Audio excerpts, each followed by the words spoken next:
Good morning.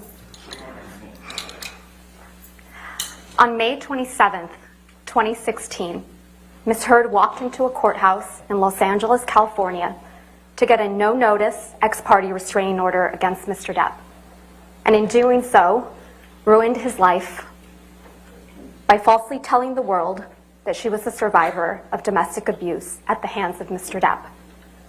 Today, on May 27th, 2022, exactly 6 years later, we ask you to give Mr. Depp his life back by telling the world that Mr. Depp is not the abuser Ms. Heard said he is, and hold Ms. Heard accountable for her lies. Ladies and gentlemen of the jury, as you probably know by now, my name is Camille Vasquez. On behalf of Mr. Depp and all my colleagues at Brown Rudnick, I want to thank you deeply for your time and your service over these last 7 weeks. We understand that it probably has not been convenient for you to be here every day, and we are so grateful for your time and careful consideration of the evidence as you deliberate. After weeks of sitting in this courtroom, listening to testimony and looking at evidence, now it's time for you, the jury, to come to a decision. You have been entrusted with a serious task. What is at stake in this trial is a man's good name. Even more than that, what is at stake at this trial is a man's life. The life that he lost when he was accused of a heinous crime, and the life he could live when he is finally vindicated.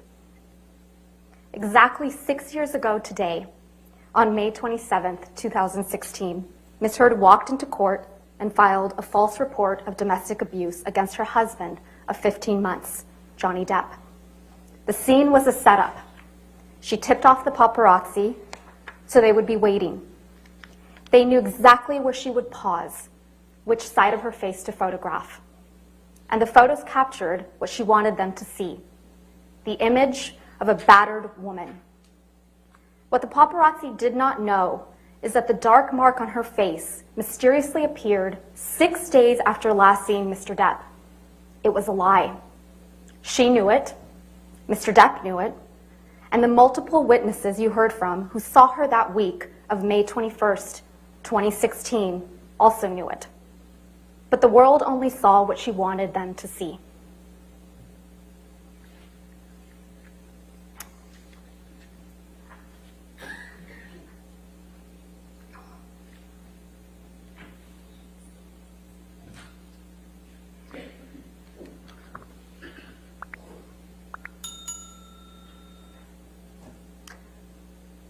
Two years later, when promoting the biggest role of her career until this trial, Ms. Heard presented herself to the world as a public figure representing domestic abuse.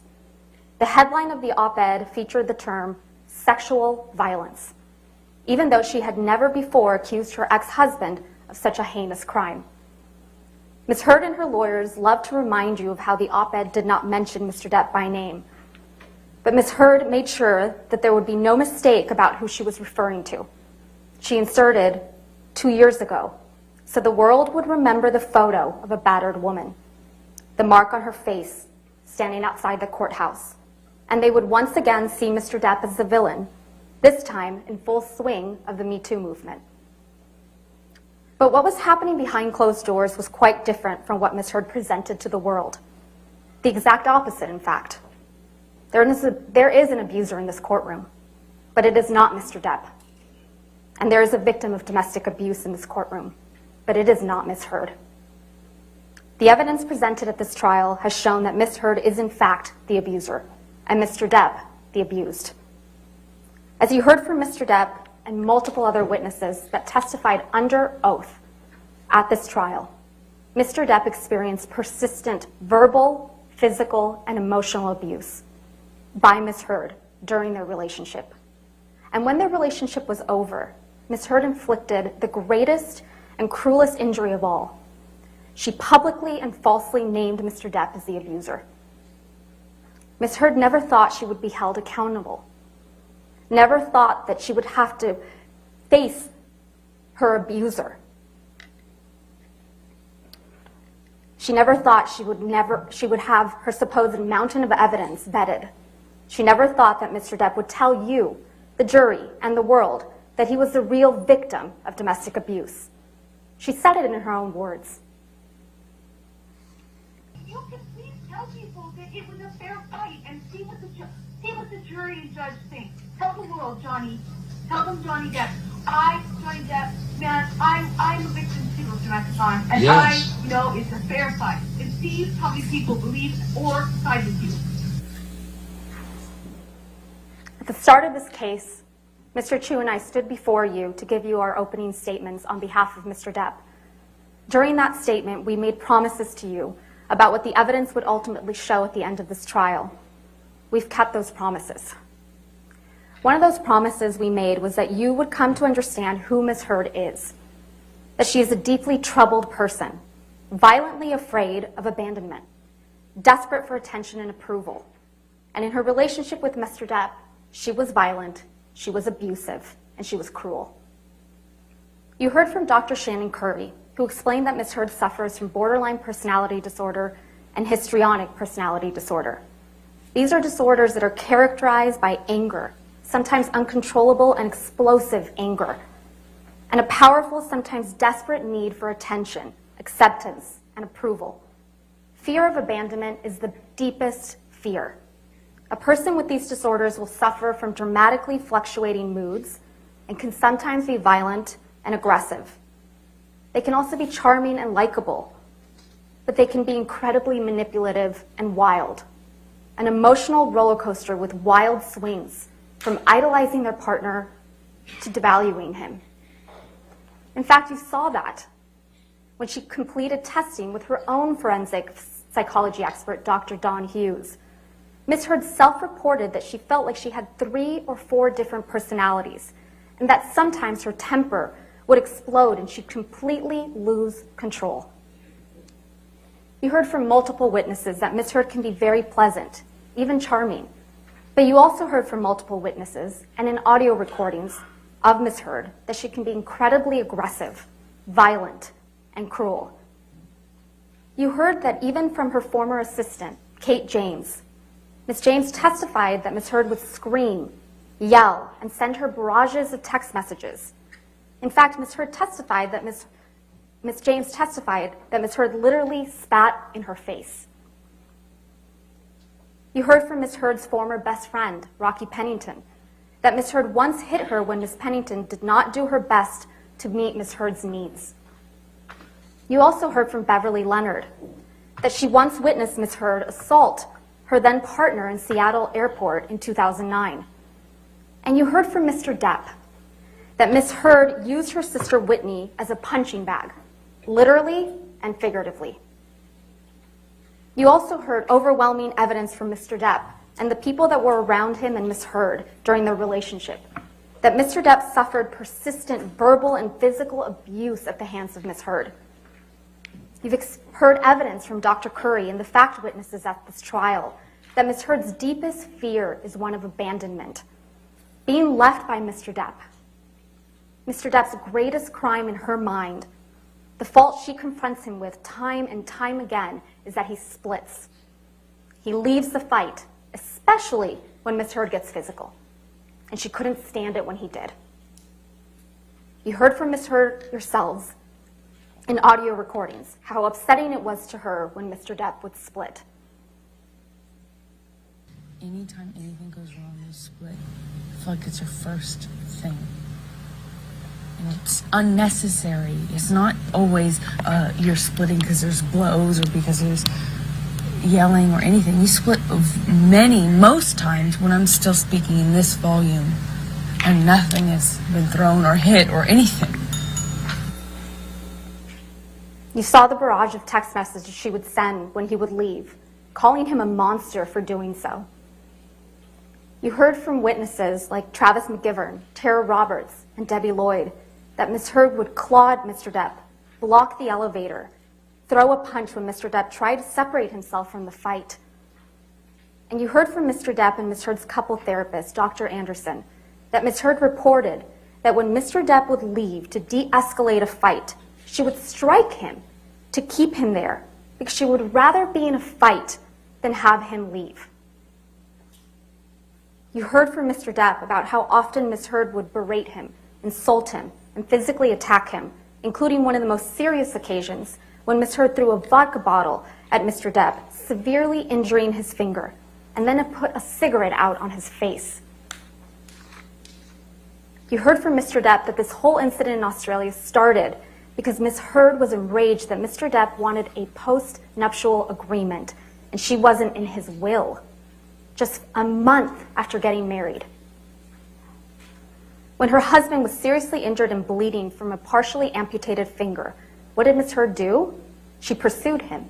She kept coming after him, because that's what she does. She wouldn't stop. It's not to get you mad. It's just to get out of a bad situation that's happening before it gets worse. In Australia, when we had the big fight where I lost the tip of my finger, at least 5 bathrooms and 2 bedrooms I went To avoid talking to me, to avoid escape working it out. That's to the escape problem. the fight. You don't escape the fight. You escape the solution. No. You escape the solution. No. You escape figuring it out. We cannot work it out if you run away to the bathroom every time.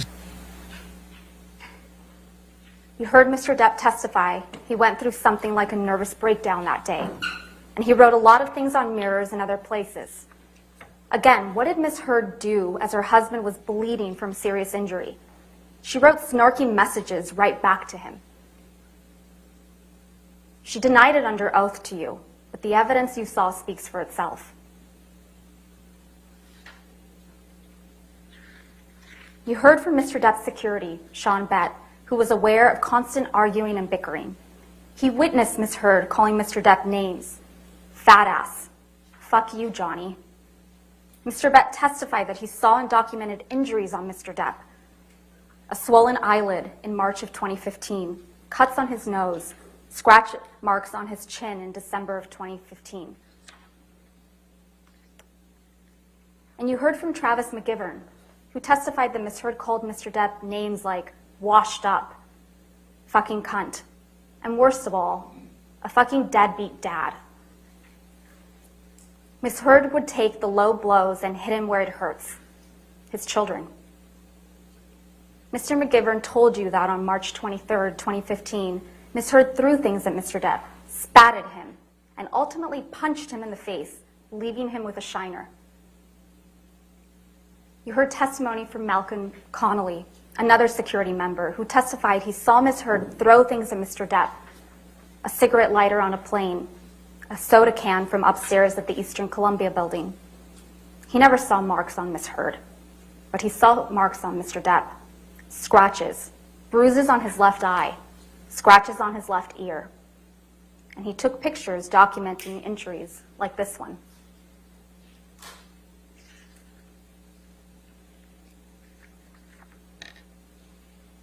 You also heard from Tara Roberts, a manager at Mr. Depp's Island, who witnessed Ms. Heard telling Mr. Depp that he was washed up and would die fat and lonely.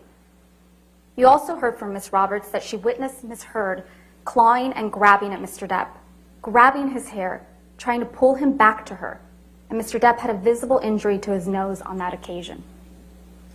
Most importantly, you heard from Ms. Heard yourselves on multiple audio recordings admitting to being physically violent with Mr. Depp. You heard Ms. Heard admit to hitting Mr. Depp. And then you fucking clocked me. I remember hating you as a response to the door thing.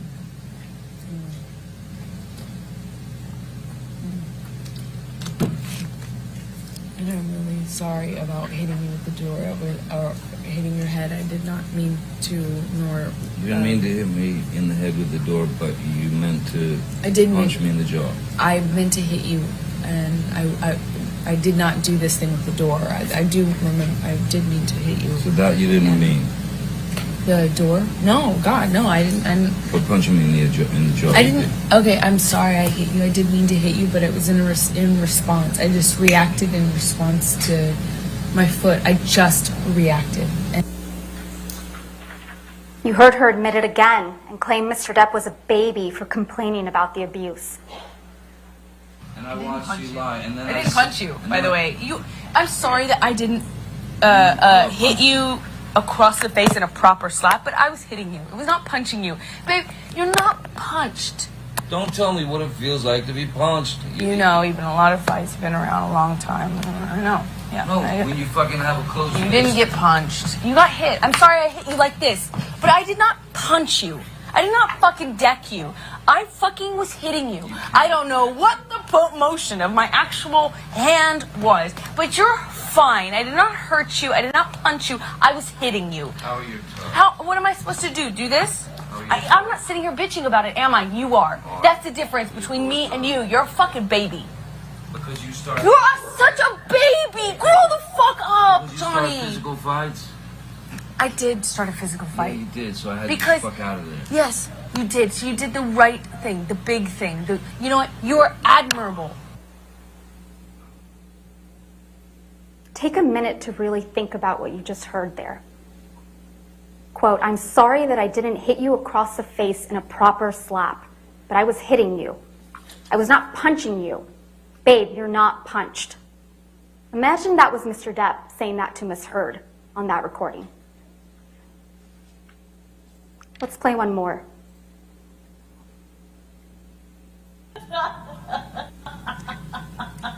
That fake laugh. That fake laugh is too much to take. No, I'm sure she's. That fake laugh is so disgusting. I'm sure she's great. I'm sure she's great. I'm thinking that you can give me some of No. the best performances in No, the no, you're right. I don't. It's all about performance. It's all performance in you. No, Amber, I don't regret. I don't regret. Oh, what else? I don't What else regret. that you do? Oh, come on. don't Be regret. good. No, I Come don't on. regret. Lay it on me. What else? What else other things do you want to add? Can't talk You to you when you fucking sound lying like piece Bobby of shit. Bear. What? Oh, Like a no, I kid's want show. to know. I want Get out your Ubers out. I'm kind of waiting. You go get it. Yeah, I'll be in the Wait, is there no other place for you to run in your 1,500 houses to go run? Come on, go be a real married man. Go deal with your shit the way that a man does. Go run to the next house. Every man does. Yeah. Go. Run away. This is the real Miss Heard, the one in the audio recordings, not the one you saw in this courtroom. What you didn't hear on a single recording you heard in this case, and there were many played by both parties, is Mr. Depp ever admitting to hitting, punching, or kicking Miss Heard. You didn't hear it. It doesn't exist. It didn't happen. And despite the fact that Mr. Depp and Miss Heard are heard discussing many of the alleged incidents you've heard about at this trial, like Australia and the Bahamas, you never heard Miss Heard accuse Mr. Depp of sexual assault. Unlike Mr. Depp, who you heard admit to and own up to his past mistakes and his struggles, particularly with drugs and alcohol, Ms. Heard will not admit that she has ever done anything wrong. But she cannot deny what you heard on those recordings. As much as Ms. Heard and her lawyers have tried to make this case about Mr. Depp's language, it is Ms. Heard that repeatedly admits to violence. By April and May of 2016, Mr. Depp had reached his limit. His mother was dying. His finances were a mess. And when he showed up late to Ms. Heard's 30th birthday party because a meeting with his new business manager, Edward White, had gone late, Ms. Heard, of course, was not understanding. She was furious. You heard from Mr. Depp, both in this courtroom and on audio recordings, that Ms. Heard punched him that evening. He left with Travis McGivern, and the next morning he learned that someone had left feces on his bed. Ms. Heard denies responsibility, but she admitted to the prank to Starling Jenkins. You heard him testify to that effect. For almost a month after that, they didn't see each other. And you heard from Mr. Depp that when his mother died on May 20th, 2016, he resolved to leave Ms. Heard. He was done. And when Ms. Heard learned that Mr. Depp was done, that she was really losing him, She went on the attack. She filed for divorce before Mr. Depp could. Then, as you heard from Mr. Depp's divorce lawyer, Laura Wasser, Ms. Heard sent a letter demanding financial support. And when her demands weren't met, Ms. Heard struck a blow against Mr. Depp that was more damaging than any physical blow she had ever landed. When she walked into court 6 years ago today, on May 27th, 2016, to get a domestic violence restraining order against Mr. Depp, she did so in front of paparazzi with a mark on her face. The evidence presented at this trial demonstrates that Ms. Heard didn't just want a divorce.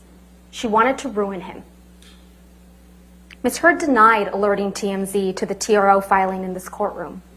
But you heard testimony from Morgan Tremaine that TMZ knew to go to the courthouse, knew what side of her face the alleged bruise was on, and that Ms. Heard would pause.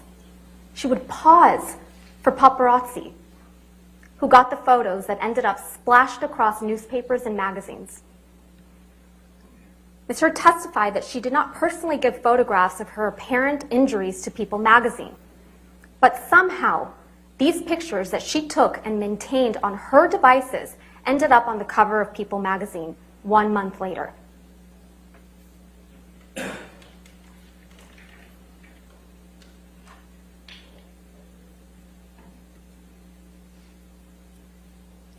In the end, she walked away with $7 million without any tax liabilities, which she said she was donating to 2 charities, the ACLU and the Children's Hospital of Los Angeles. The ACLU, they got less than $1 million from her. And the Children's Hospital, they got $250,000. But that didn't stop Ms. Heard from telling the world that she donated everything, because remember, she wanted nothing. And she had donated everything. The word donated. And that didn't stop her from testifying under the penalty of perjury that she had donated it. Ms. Heard tried to tell you that pledge and donate mean the same thing. She claims she hasn't given the money because she was sued, but you've heard uncontested evidence that she had the money for 13 months prior to this lawsuit being commenced by Mr. Depp. She had all the money and had month after month after month to fulfill her pledge and actually donate the money. But she didn't. She also told you that she never fulfilled the pledge because Mr. Depp sued her for defamation. That's a blatant lie.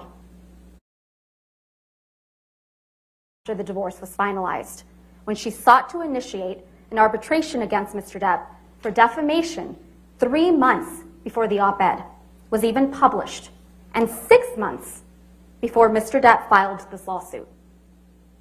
Not only does this contradict Ms. Heard's excuse for not making donations, it contradicts her narrative that she just wants to move on with her life, that she just wants Mr. Depp to leave her alone. Lies. That is Ms. Heard's narrative. Lies upon lies.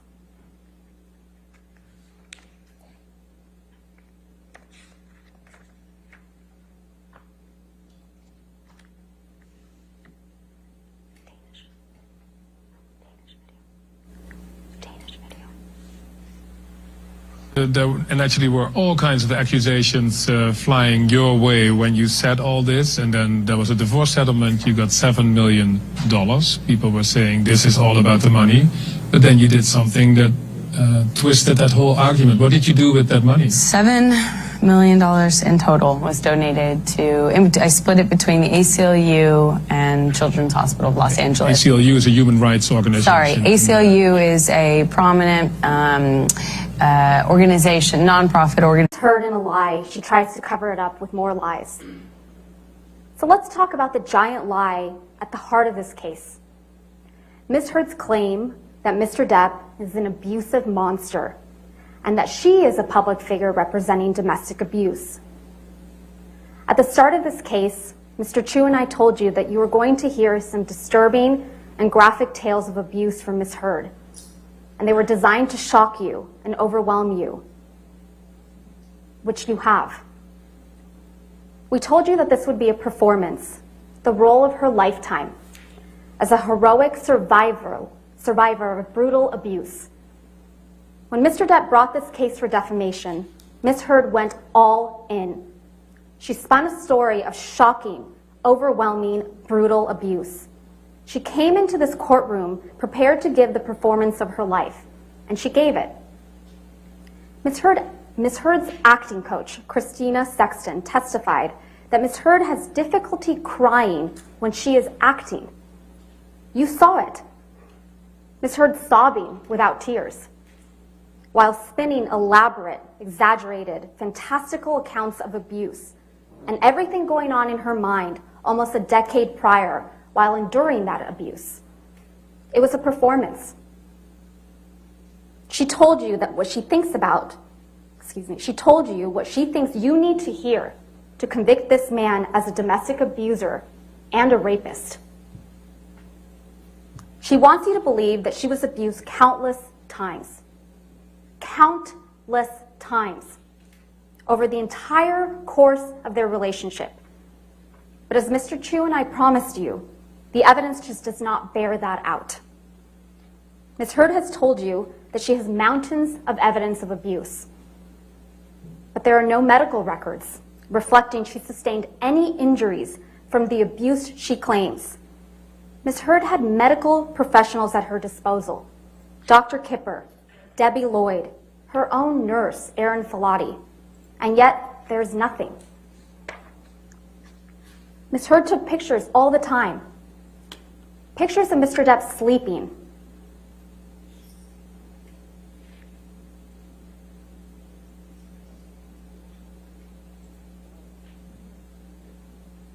Pictures of cocaine. Pictures of property damage. Pictures of herself. And as an actress, she was photographed all the time. Where are the pictures of the horrific injuries Ms. Heard describes? Ms. Heard also took audio recordings and videos frequently. Where are the videos of Mr. Depp attacking her? Where are the audio recordings of Mr. Depp admitting to or apologizing for physical abuse? There are none. What Ms. Heard has, and what you've seen multiple times, is a video of Mr. Depp banging some cabinets around in a kitchen. A video that, based on the testimony you heard from Morgan Tremaine, the former TMZ employee, Ms. Heard seems to have sold to TMZ right before she was deposed in connection with her divorce from Mr. Depp.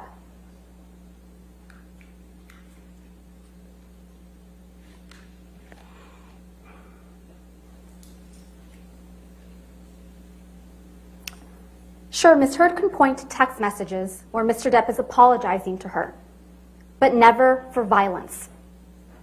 Ms. Heard's counsel showed you Defendant's Exhibit 325, where Mr. Depp says sorry for, quote, my behavior. I'm a fucking savage. But this is not an apology for violence. It's an apology for the, quote, these heinous, slinging insults. Mr. Depp is apologizing for the words he used.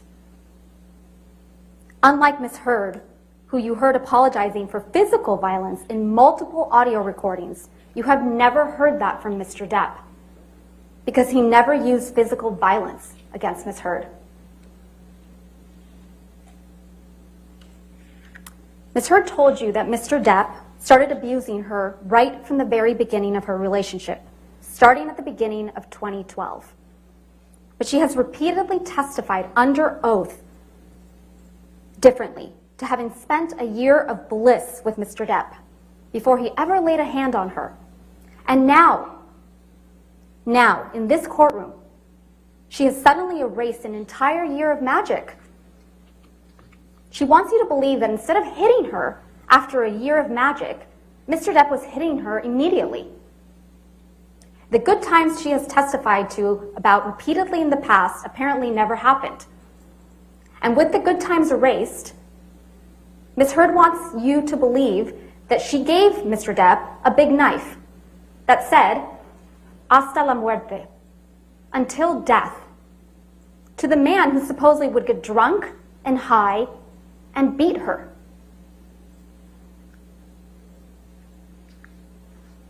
Ms. Heard admitted to you during this trial that Mr. Depp always wears big, chunky rings on every finger. According to her, he was wearing these rings when he'd slap her, hit her, punch her in the face. But you have not seen a single photograph that reflects the serious injuries Ms. Heard would have sustained if this was true. Not one. Ms. Heard testified to an incident in March 2013 when Mr. Depp supposedly hit her multiple times in the face while wearing rings. And this is what her face looked like afterwards.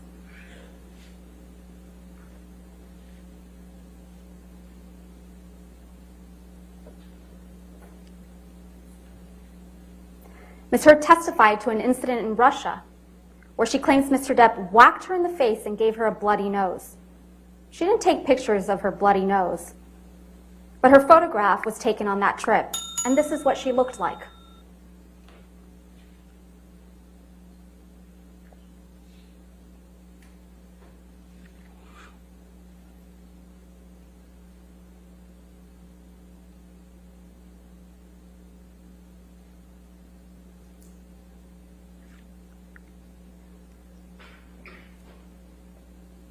Ms. Heard told you that there was an incident the night of the Met Gala in May 2014 when Mr. Depp supposedly whacked Ms. Heard in the face, leaving her with a red, discolored, and swollen nose that she felt was broken. Ms. Heard didn't show you any photographs of these alleged injuries, but photographs were taken of her the following night, and there were no visible injuries to Ms. Heard's face.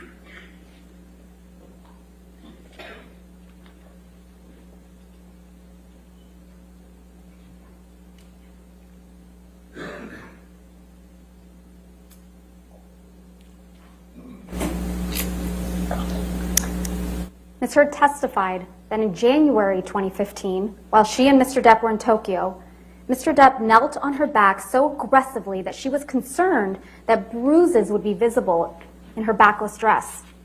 Here's Ms. Heard in that backless dress.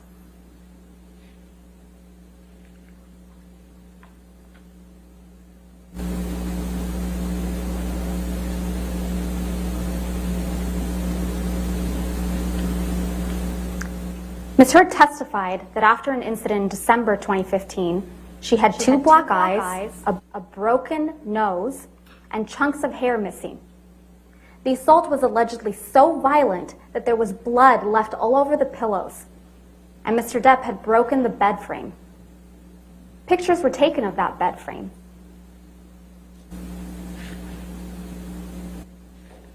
And in that picture, there appears to be a pocket knife on the bed. And that picture fails to capture the bloody pillows.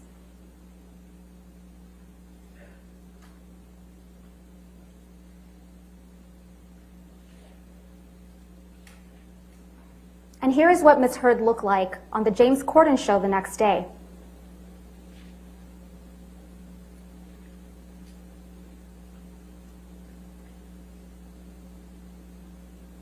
Indeed, you heard from Ms. Heard's own nurse, Erin Filati, that she saw her a day or two afterwards and could not visualize the injuries Ms. Heard described. Ms. Heard did take pictures of herself after this alleged incident. But are the injuries reflected in these photographs consistent? That's the question. Are they consistent with the brutal assault and serious injuries Ms. Heard has testified to? Or are these injuries more consistent with Mr. Depp's testimony that he and Ms. Heard bumped heads while he was trying to restrain Ms. Heard to keep her from attacking him?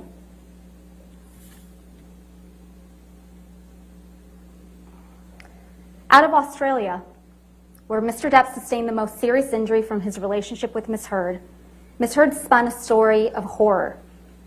A 3-day ordeal with a drug-fueled Mr. Depp violently assaulting her, cutting his own finger off, dragging her through glass, and then bending her back over a counter and raping her with a whiskey bottle. She claimed that she had bruises on her face, cuts all over her arms and feet, and was bleeding from her vagina from the sexual assault. And what did Ms. Heard say she did? She went upstairs, took some sleeping pills, and went to sleep. The next morning, She took pictures of the mirrors her husband had written on in paint using his amputated finger. She took no pictures of herself, her alleged injuries, or the property damage she testified to in this courtroom. When Malcolm Connolly, Jerry Judge, Dr. Kipper, and Nurse Debbie Lloyd arrived to extract Mr. Depp and get him medical treatment for his finger injury, you heard from Mr. Connolly, Dr. Kipper, and Ms. Lloyd. All of them testified they did not observe any injuries to Ms. Heard, and no one, including Ms. Heard, testified that she sought medical treatment. You also heard from Ben King. He also saw Ms. Heard right after this alleged incident. He flew home with her to Los Angeles. He testified that Ms. Heard didn't want to leave, that she said, "I can't leave, I can't leave. It will be the end if I leave."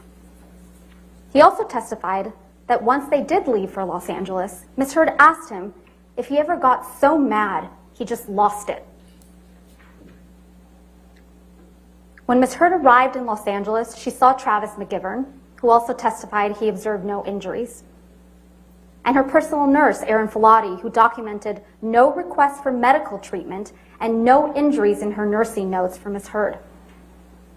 You heard from Mr. Depp's sister, Christy, that she also saw Ms. Heard when she arrived back to Los Angeles and observed no injuries on Ms. Heard. Christy testified that when she told Ms. Heard her fighting with Mr. Depp was unsustainable, Ms. Heard responded that Christy should get off her cross, that Mr. Depp liked her feisty. Ms. Heard's testimony about what occurred in Australia just doesn't add up. That's because there was a monster in that house in Australia, but it wasn't Mr. Depp. It was Ms. Heard.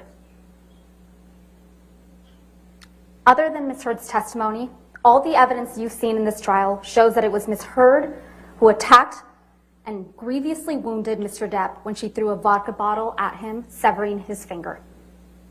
Mr. Depp told Dr. Kipper that when Dr. Kipper arrived to treat Mr. Depp's finger.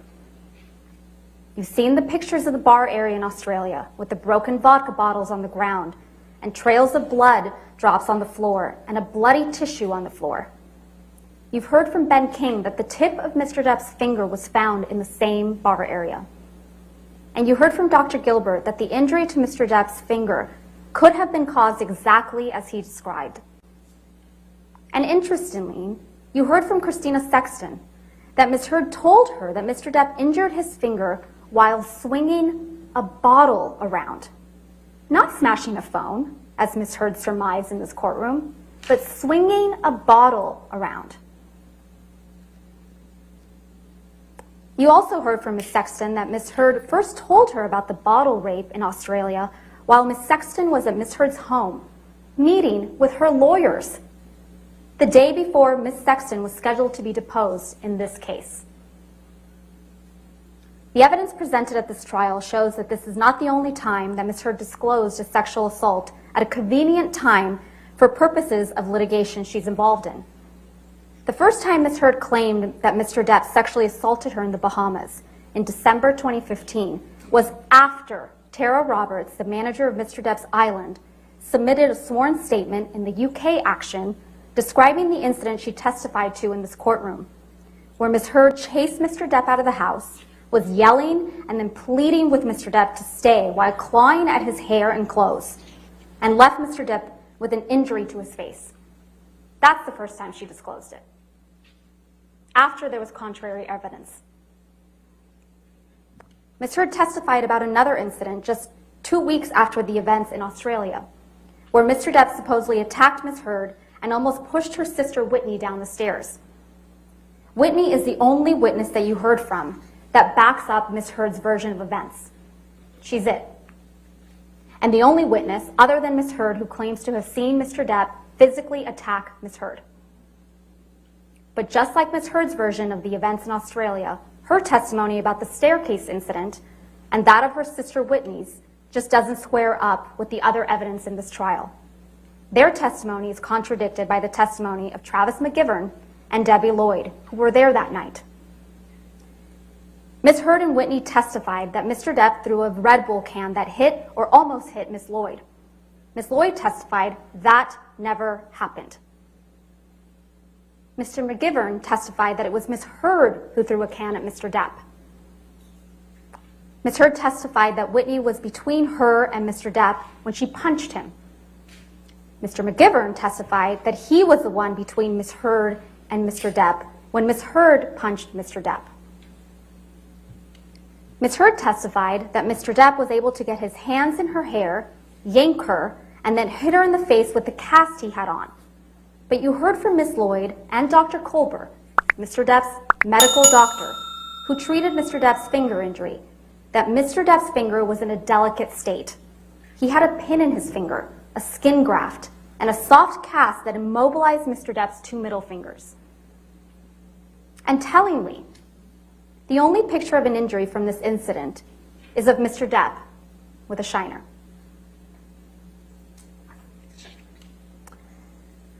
And then we have May 21st, 2016. Ms. Heard testified that Mr. Depp threw a phone at her face, causing a visible injury. Ms. Heard has shown you pictures she claims to show this injury. But these photographs are not to be trusted.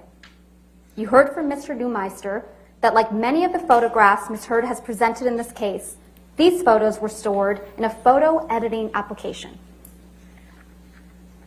And these photos show signs of manipulation.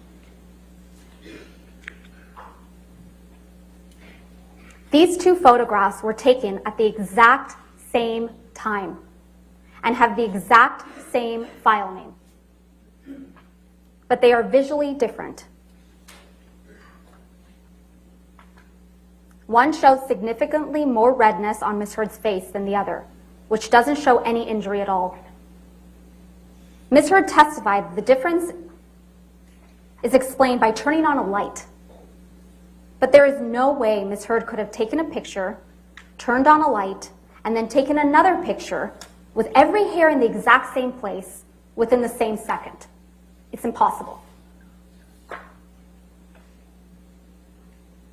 Moreover, you heard from multiple witnesses, including Officer Melissa Sines, Officer Tyler Haddon, and Officer William Gatlin, Isaac Baruch, Alejandro Romero, who saw Ms. Heard on or after May 21st and saw no injuries to her face before she showed up to that courthouse with a mark on May 27th. And the very next day, after Ms. Heard walked into court with what appeared to be a bruise on her face to obtain a domestic violence restraining order against Mr. Depp, Ms. Heard was photographed laughing with her best friend, fresh-faced, with no bruise on her face.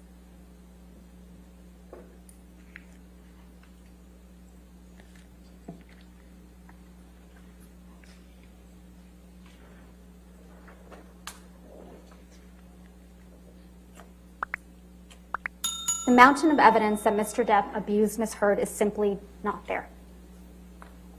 What we have is a mountain of unproven allegations that are wild, over the top, and implausible. And you can't pick and choose which of these wild allegations to believe and which ones to disregard. You either believe all of it or none of it. Either Mr. Depp sexually assaulted Ms. Heard with a bottle in Australia, or Ms. Heard got up on that stand in front of all of you and made up that horrific tale of abuse. Either she's a victim of truly horrific abuse, or she is a woman who is willing to say absolutely anything. It is disturbing to think that Ms. Heard would make up the horrific tales of abuse that she testified to in this courtroom. But this case doesn't come down to whether you believe Ms. Heard or you believe Mr. Depp. This case comes down to whether you believe Ms. Heard or you believe Mr. Depp, Christy Dombrowski, Sean Bett, Malcolm Connolly, Travis McGivern, Starling Jenkins, Keenan Wyatt, Dr. Kipper, nurses Debbie Lloyd and Erin Filati, Tara Roberts, Ben King, Kate James, Kate Moss, Dr. Colbert, Morgan Knight, Morgan Tremaine, Officers Melissa Sines, Officers Tyler Haddon, Officer William Gatlin, and Beverly Leonard. What Ms. Heard testified to in this courtroom is the story of far too many women. but the overwhelming evidence and weight of that evidence shows that it is not her story.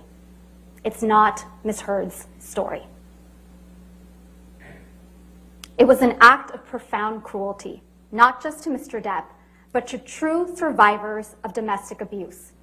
For Ms. Heard to hold herself out as a public figure representing domestic abuse. It was false, it was defamatory, and it caused irreparable harm. And to talk more about that, I'm going to turn it over to my colleague and my friend, Mr. Chu.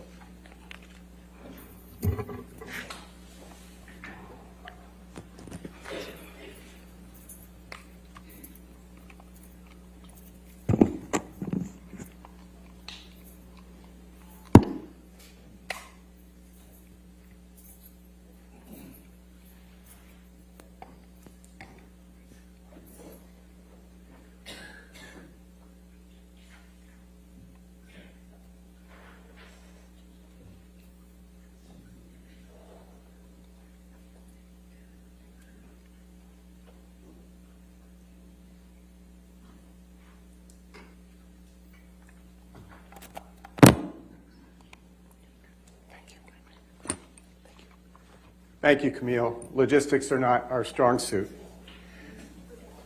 And thanks to all of you, truly, for taking so much time over these last several weeks to listen to Mr. Depp, to his friends, to his family, and to so many others who have come forward physically in this courtroom, some from a very long distance, to tell you the truth, and to finally, after so many years, to correct the record. As Ms. Vasquez said, you have now come to know the real Amber Heard. Scary. We also told you at the start of this trial that you were going to come to know the real Johnny Depp, not the many characters you've seen him play so wonderfully in the movies, but the man himself. We kept that promise. You've met the real Johnny Depp. You have heard that Mr. Depp came from humble, very difficult beginnings. You have heard from Mr. Depp's big sister, who's here in the courtroom today, Christy Dombrowski, who told you how Mr. Depp grew up in a deeply troubled household with a mother, Betty Sue, who was physically abusive and mentally cruel. As Ms. Dombrowski testified, one of the names that Betty Sue called Mr. Depp when he was a little boy was One Eye, because he had to wear an eye patch for some time. His mother used to hit his father and the kids, including young Mr. Depp. And when his mother got violent, Mr. Depp would retreat and find a place to hide. Sometimes he and his sister Christy would find a place to hide together. Mr. Depp never hit back. And like his father, he either stood up and took the violence or he retreated from it. Those are habits he returned to later when he found himself in a relationship with another person who returned his love with abuse, with physical abuse. And despite this long, unhappy history with his mother, Johnny never turned his back on her. In her elder years, Mr. Depp moved his mother to California, and he moved her to Los Angeles right across the street from his house so his two children could get to know her. He hired nurses for his mother. He made sure to take care of her and to make her comfortable. She never went to hospice. She had the nurses make her comfortable to the day she died. And from those humble and difficult beginnings, Mr. Depp grew into one of the greatest actors and movie stars of his generation. Now, he came to Los Angeles with his first love as a young man, planning to be a musician. Music had been a part of his life ever since he found peace himself in his room as a young boy, when he was escaping, and he learned to play the guitar and would use it as solace. But it was an actor as his star began its rise, as he appeared in films too many to mention, including, of course, his iconic role as Captain Jack Sparrow in the Pirates of the Caribbean franchise. Fame came with challenges to Mr. Depp and his family. It was a strange experience for a shy young man from Kentucky to be thrust into the limelight, pursued by paparazzi, and to have even his very name become a brand. But he did his best to live a private, quiet life, and despite it all, and over the years built a reputation as a respected artist and as a decent, very well-liked man, which you've heard from many people. Mr. Depp dated major figures like Winona Ryder, Kate Moss, and Vanessa Paradis, with whom he spent 14 years together and with whom they had their children.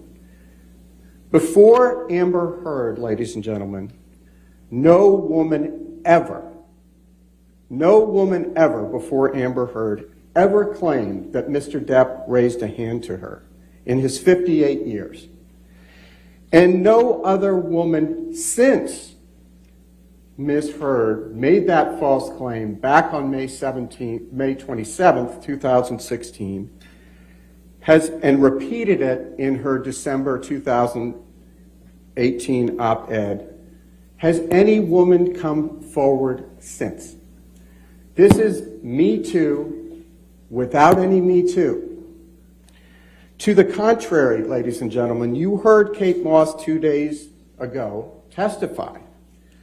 This is a woman who has never testified in any proceeding, ever. A very private person. Testified that Mr. Depp never abused her, and that Ms. Heard lied to you. And she lied to you twice when she told you. Objection, Your Honor. That, Ms. Sure.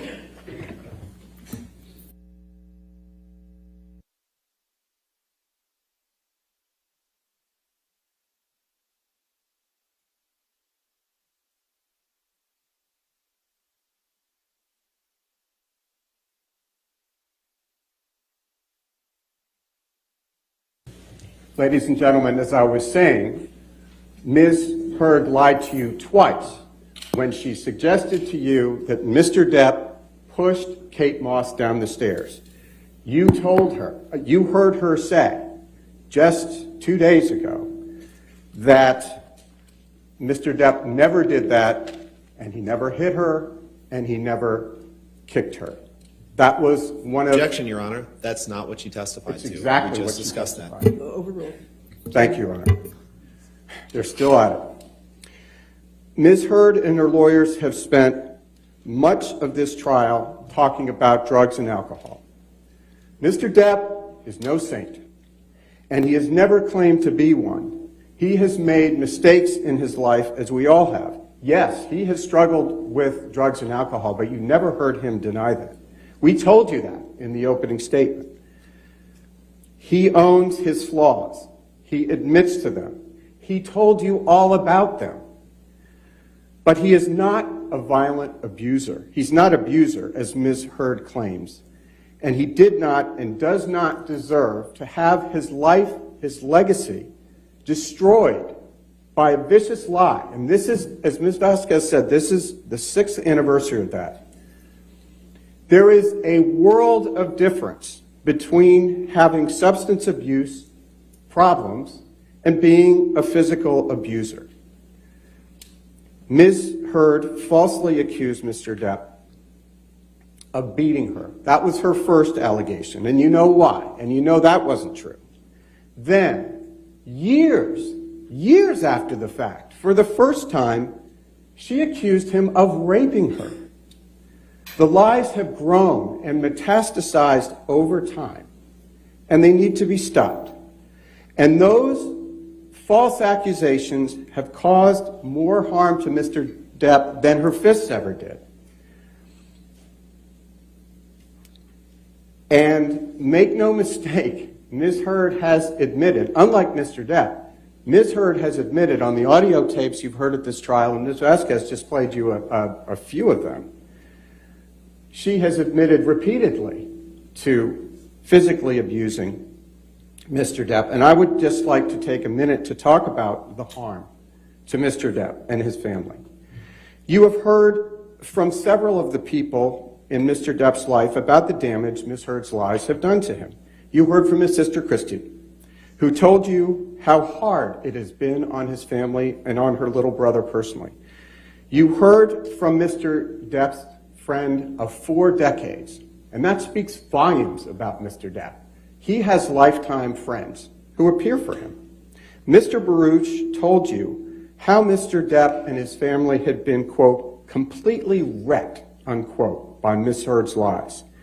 You heard Mr. Depp testify that he has lost nothing less than everything because of Ms. Heard's lies. Nothing less than everything. You heard about Mr. Depp's children, Jack and Lily Rose. His children have had to hear these allegations since 2016. And then when that started to die down, they had to hear them again. This time in December 2018, this time in the Washington Post, which is a national and international publication. And Mr. Depp has had to live with the knowledge that his children will keep hearing those false rumors and statements against him. Mr. Depp has millions of fans, people who grew up watching him on 21 Jump Street, which is something you heard Ms. Heard mock on one of the tapes that was played to you. Or they grew up watching him play the swashbuckling pirate Captain Jack Sparrow in the Pirates of the Caribbean movies, or Willy Wonka. Mr. Depp means something to those people, and those people mean a lot to Mr. Depp. He's a fond memory from childhood or adolescence or adulthood, and to tarnish him as an abuser is to destroy him in the eyes of many of these people who will never look at him the same way again. And because of what Ms. Heard did, and because of what she said, Mr. Depp will go to his grave knowing no matter what he does, no matter the outcome of this trial, there are people who used to look up to him who now believe that he beat a woman, which is the worst thing you can say about a man. Beyond the personal and emotional effects of Ms. Heard's lies, their impact on Mr. Depp and his family, the damage she inflicted on his reputation and career is undeniable. There's an old saying that a good reputation takes a lifetime to build, but only a second to destroy. Mr. Depp spent, in fact, a lifetime building his reputation as one of the greatest actors and movie stars of his generation, an iconic figure respected and liked throughout Hollywood and recognized and admired throughout the world. You heard evidence from Jack Wiggum, who was here today, Mr. Depp's agent, who explained that Mr. Depp, quote, was very well regarded and respected by peers in the artistic community, unquote. And you heard further testimony from Mr. Wiggum that Mr. Depp had a deal with Disney to play Captain Jack Sparrow in the 6th movie sequel of the Pirates of the Caribbean franchise for $22.5 million. But, as Mr. Wiggum explained, all of that changed when Ms. Heard published her op-ed in December of 2018 in the Washington Post. Quoting from the testimony you heard by Mr. Wiggum, quote, after the op-ed, it was impossible to get him a studio film, which is what we normally would have focused on in that time period, unquote. Another quote, it was on the damage, the impact of this op-ed, as opposed to the other stories that you saw, the other publications.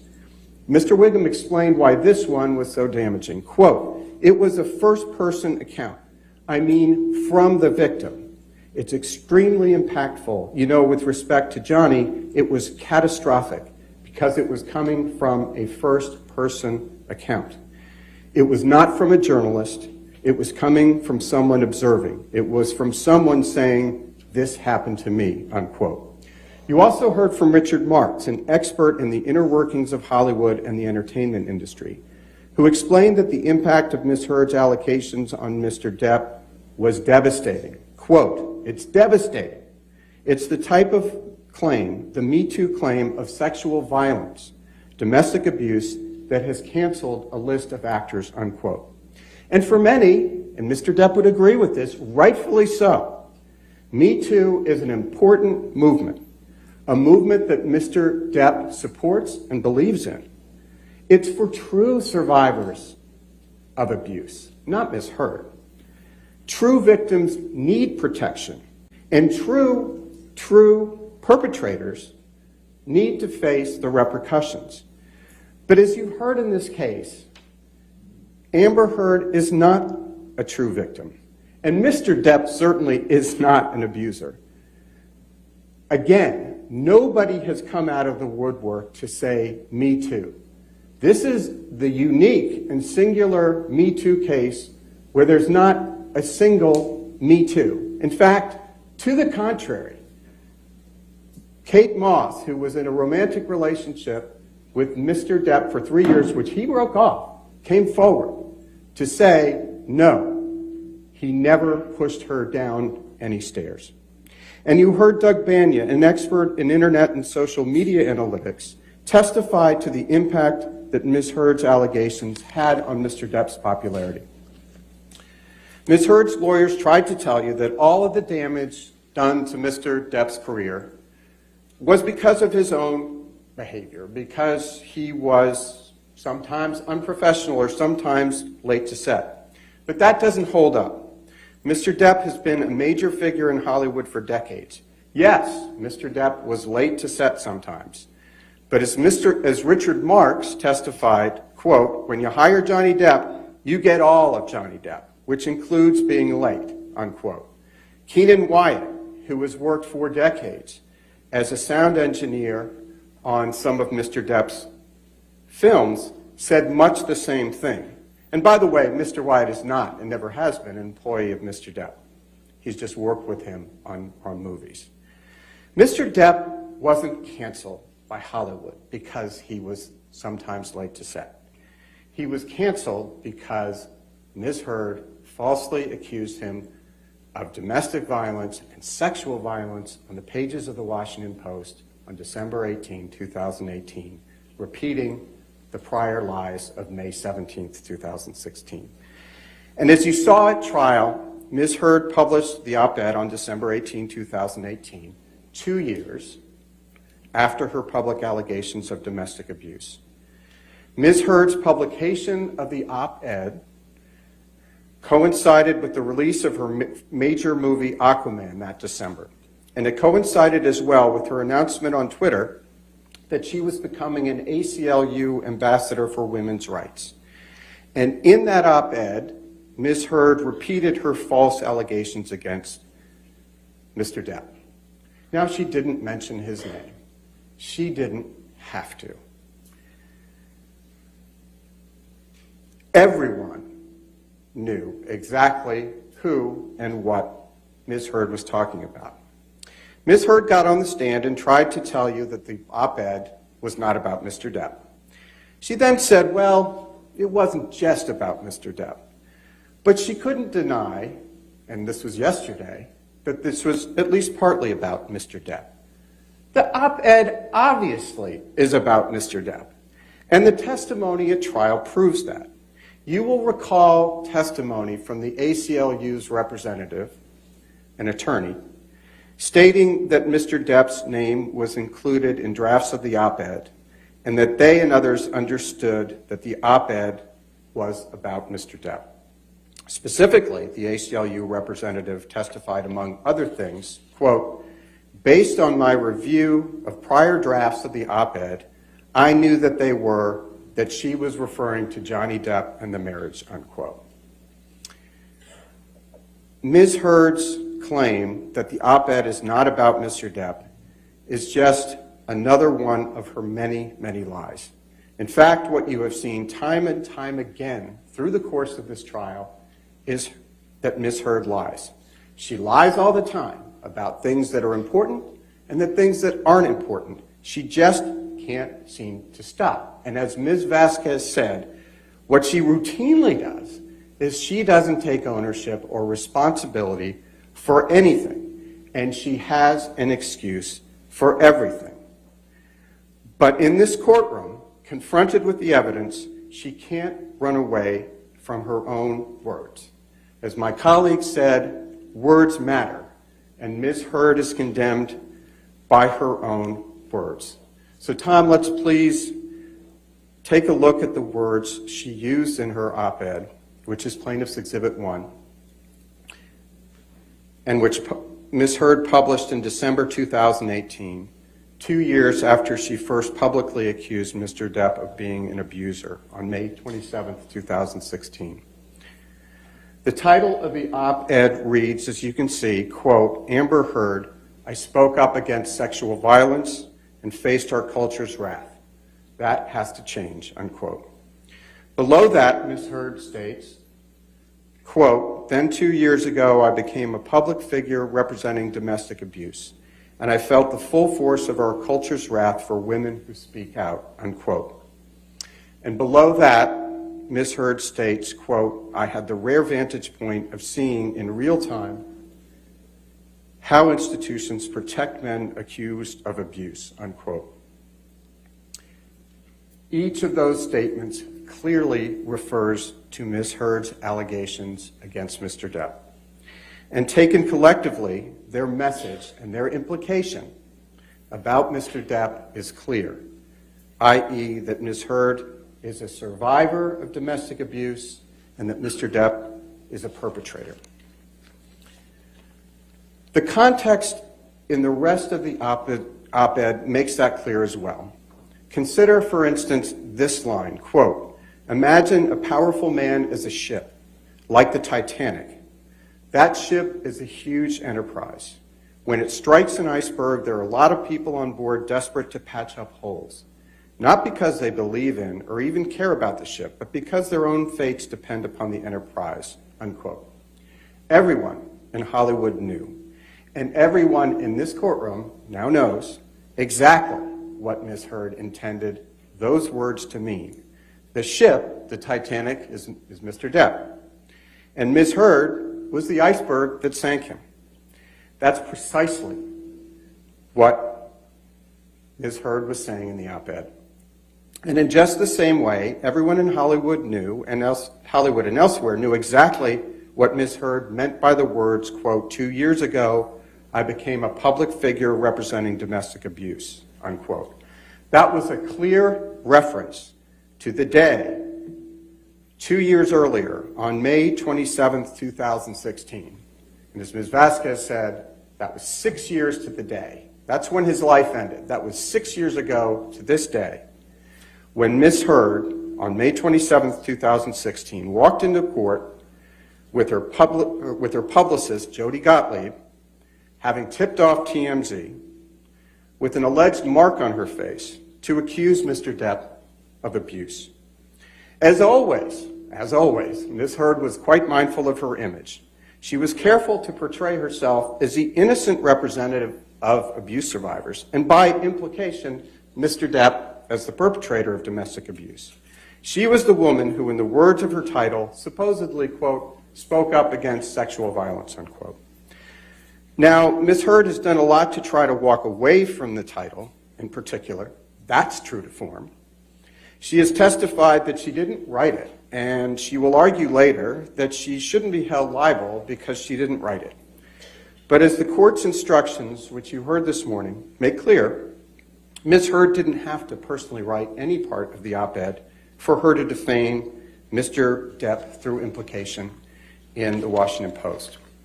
And let's please, Tom, turn to Plaintiff's Exhibit 3.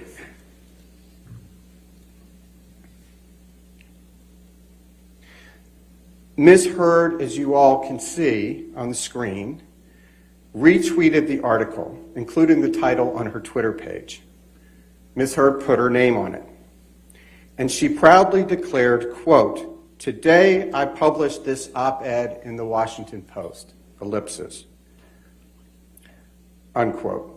Her tweet includes the title with the words, quote, I spoke up against sexual violence, unquote, prominently featured. Nowhere in this tweet or anywhere else does Ms. Heard disavow the title. To the contrary, she's proclaiming it. And at the same time, Ms. Heard posted this tweet, she posted another, which you can see right beneath it. Quote, I'm honored to announce my role as an ACLU ambassador on women's rights, unquote, aggrandizing herself at the expense of Mr. Depp. So make no mistake, this was about Mr. Depp. In the wake of the Me Too movement, with her ACLU ambassadorship and a major movie coming out, Ms. Heard was trading on her accusations of abuse against Mr. Depp. She was reminding everyone of those allegations. She was once again taking on the role of her lifetime, the heroic survivor of vicious abuse, or to use her phrase, quote, a public figure representing abuse. And she was once again casting Mr. Depp as the villain in her drama, the supposed perpetrator of that abuse.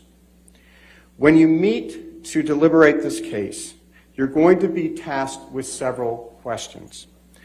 Those questions appear on a form that you will use to reach your verdict in this case. So I'd just like to ask you, please, to spend a few minutes with me going through that. Tom, would you please put up the special verdict form so the jury can see it?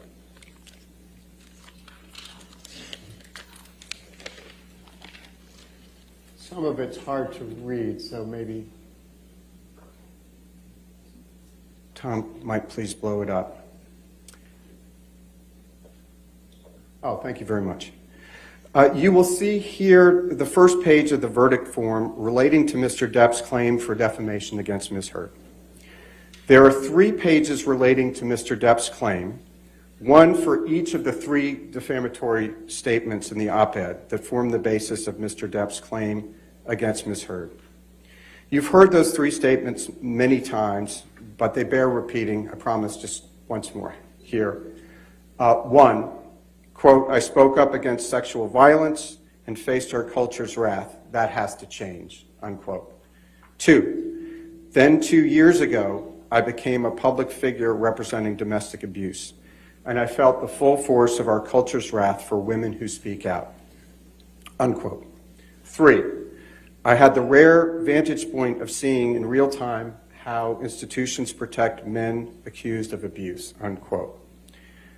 Now, there are 7 questions that you will need to please answer with respect to each of those statements. So that's 21 questions, I think, but 7 as to each statement. 1, was the statement made or published by Ms. Heard? 2, was the statement about Mr. Depp? 3, was the statement false? 4, did the statement have a defamatory implication about Mr. Depp? 5, was the defamatory implication designed and intended by Ms. Heard? 6, was the defamatory implication conveyed to someone other than Mr. Depp?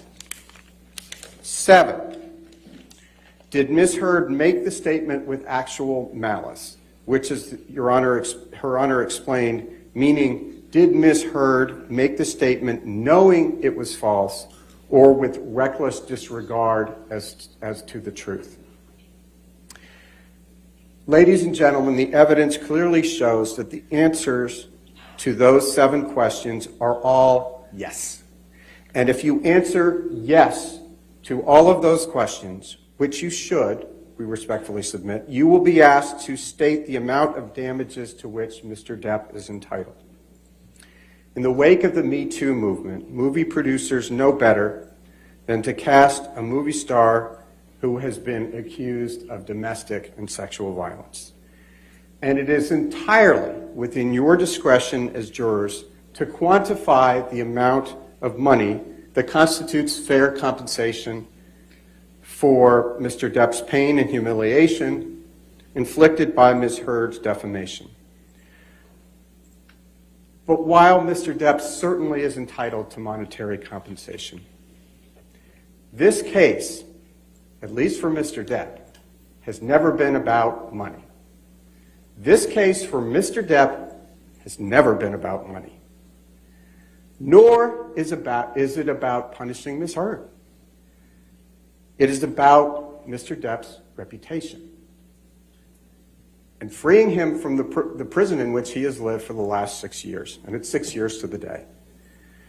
The most important questions for Mr. Depp the ones truly at the heart of this case, are questions 2, 3, and 4 on the verdict form.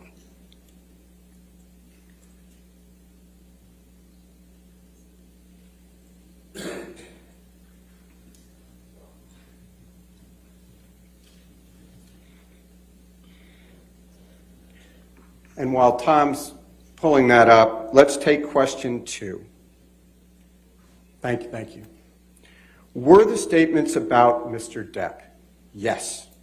2 points here. 1, when the ACLU pitched the op-ed to the Washington Post, I think you'll remember this, they pitched it as, quote, a piece by Amber Heard, who, as you know, was beaten up during her brief marriage to Johnny Depp, unquote.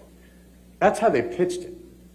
2, after the op-ed was published, news outlets, including USA Today, and you've seen that was an exhibit, characterized the op-ed as referring to Ms. Heard's allegations of abuse against Mr. Depp.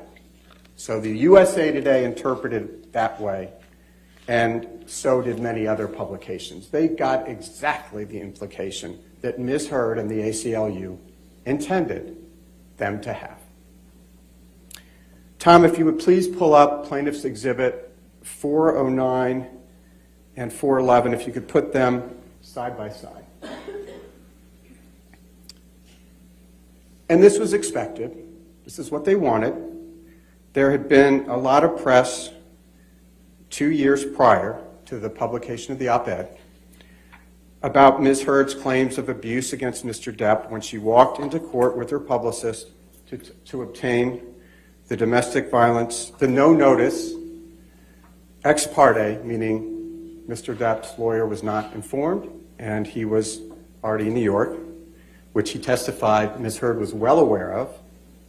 You don't need a domestic violence restraining order when your husband is halfway across the continent and is heading for a European tour. On May 27, 2016, with a purported mark on her face, everyone knew exactly who and what Ms. Heard was referring to in the op-ed. She was referring to Mr. Depp. Let's take questions 2 and 3 next, if we can. Were each of the statements false? And did the statements have a defamatory implication on Mr. Depp? Again, the clear answer is yes. The statements, understood in the context of the op-ed itself and in the broader context of the press coverage of Ms. Heard walking into the court with a mark on her face to obtain a domestic violence restraining order against Mr. Depp in May 2016, clearly imply that Mr. Depp physically and sexually abused Ms. Heard.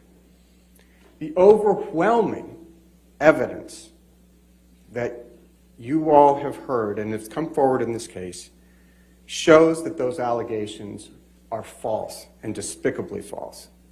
Mr. Depp did not physically abuse Ms. Heard. He did not sexually abuse Ms. Heard. You've heard audio after audio where Ms. Heard admits that she was physically abusing him. While Mr. Depp's name will be forever tarnished by these horrendous and false allegations, this case is about telling you his story and the truth about what really happened, which you've now heard. It is about restoring his lost reputation. It's about showing Mr. Depp's children, Lily Rose and Jack, that the truth is worth fighting for. It is. And it's about restoring Mr. Depp's name and standing in the community to the fullest extent that you can. And you can do something. And only you, ladies and gentlemen, can do that for him. You heard from Mr. Depp yesterday that he has been carrying these outlandish, outrageous stories on his back, pretty stoically, and living with them for 6 years, and waiting to be able to bring his truth out. And he has told you the truth, the unvarnished truth, even truth that pretty embarrassing. He knew that was going to happen when he brought this case. You've seen the evidence in this case over 6 long weeks, which we again thank you for. That evidence shows overwhelmingly that Ms. Heard's attempt to paint herself as a heroic survivor, an innocent survivor, and Mr. Depp as a terrifying abuser are utterly false.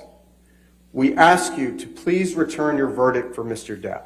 We ask you, we implore you to give him his name, his reputation, and his career back.